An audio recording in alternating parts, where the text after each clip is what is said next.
organ trafficking is what we're looking at next. And joining us to look at that, Dr. Philip Injamanza is the chairman, Global Profile Alliance. Good morning. Thank you very much. Well, the last time we spoke to you a pretty long time ago, you were in Abuja, we were right here in Lagos, and we had a chat on some medical issue. Human organ trafficking. Yes. That's quite strange in the country. Well, not that strange. Let's put a background to this. The organs that are available for transplantation worldwide, there is a real shortage of these organs, because in the past people used to go to India, and the Indian poor, their organs were taken and given to foreigners. So there was a lot of people going from the Western countries, US, Western Europe, to India to have organ transplantation.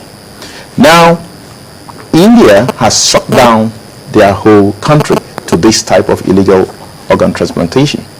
Now, the other aspect of it is the embryo trafficking, whereby the eggs of women are harvested from IVF clinics and exported for another type of market, which is the biotech companies trying to make stem cell research.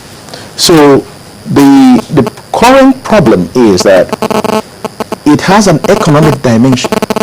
If you look at the Western economy, there have been a continuing slide in the way they can actually match what they used to have in the past in terms of electronic market and supporting the overall market.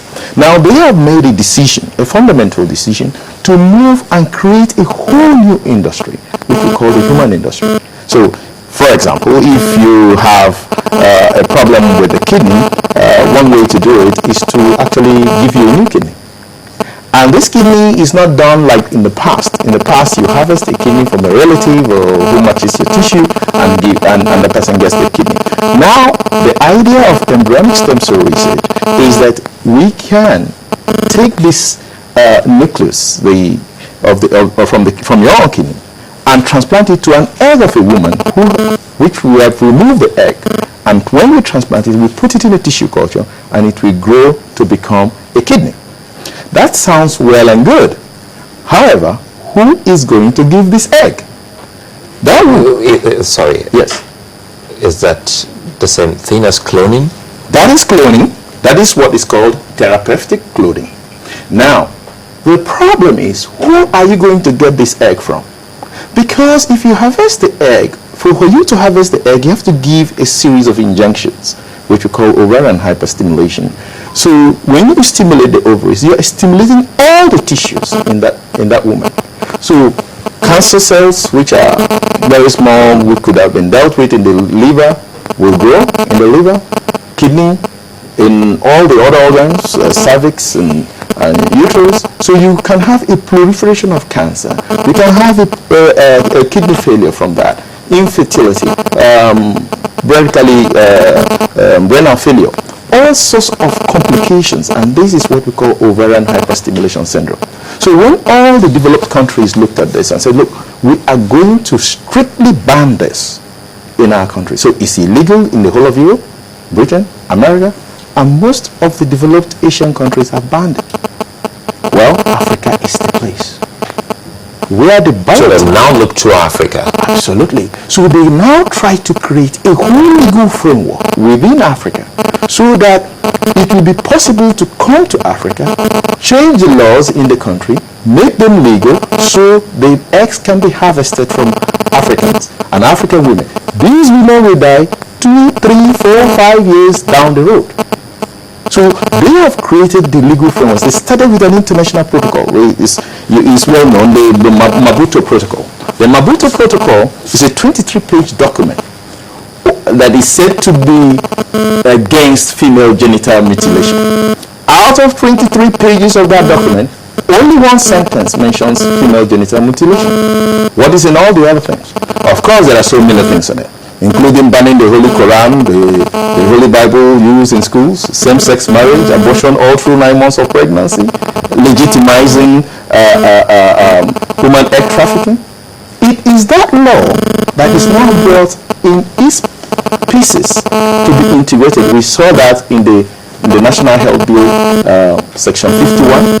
We saw from Section 52 to 58 actually organ harvesting without the consent of the patient. You will see the conditions but no consent of the patient. They are not gone to the states because they couldn't get a ratification of that for domestication through the National Assembly. They have not gone to, in Imo State, for example, this was integrated into the law. It's called Imo State Law number 12, which the public protested against, and it was repealed. But there is another law, which is also a domestication of the mobility protocol. It's called Imo State Law number 7. And it's still active. So abortion is still legal in Imo State. Same-sex marriage is legal. There is a ban of Holy Bible, Holy Quran, and a ban actually of Catholic priesthood, Anglican priesthood. Imo State, right now, that is law. Why are they trying to create this? They are trying to create a whole infrastructure that will allow this human organ trafficking right in the law. And that's the problem. When you say they, some might be wondering, who are they? Okay. Now, see, the international bodies that are doing this are the biotech companies, the billionaires of the world. They got their funds together in one fund called the Bill and Melinda Gates Foundation. And that foundation, its objective is to actualize this in the practical use of making it possible for the biotech companies to have the material they need. And that material, Nigeria is the target market because Nigeria has the population to provide this amount. For 100 million eggs a year will come from 10 million women. Poor women. These women will die down the road. And the Nigerian government and Nigerian legislature are actually assisting this process. Though sometimes ignorantly, sometimes also knowingly. That figure is staggering. Yes. 100 million eggs a year from 10 women. 10 million women. From 10 million women. Yes. Is staggering. It's staggering. Now, before now, we used to hear about human trafficking. I mean, how did it get to this point where it's now down to the organs? Yes. Now, what is happening is that when you define the human person, the person starts from the moment of conception to natural death. So that is the definition of the human person. Now, when you harvest the egg of a woman, you are actually taking an organ, according to international definition by the United Nations Protocol 2.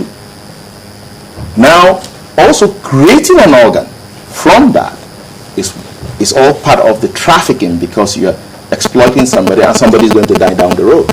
So this is why it has gotten so bad because the legislature in Nigeria and across Africa have only not been very, very up to date with the complexity of the science. So how much of this legislation in terms of protecting the women in Nigeria, how much of this is being done? Well, that's the problem. You see, these laws that are embedded, this whole trafficking is embedded, are actually on the surface, on the title, it says Law Prevention of Violence Against Women. But it is that law that says prevention of violence against women that actually perpetuates violence against women. So it is a very deceptive thing, and our lawmakers are not reading things written in simple English which an elementary 4-person can read. When you say, for example, for same-sex marriage, something as simple as that, everybody is free to choose a spouse, and there is no definition of marriage. That's same-sex marriage because a spouse is neither a man or a woman.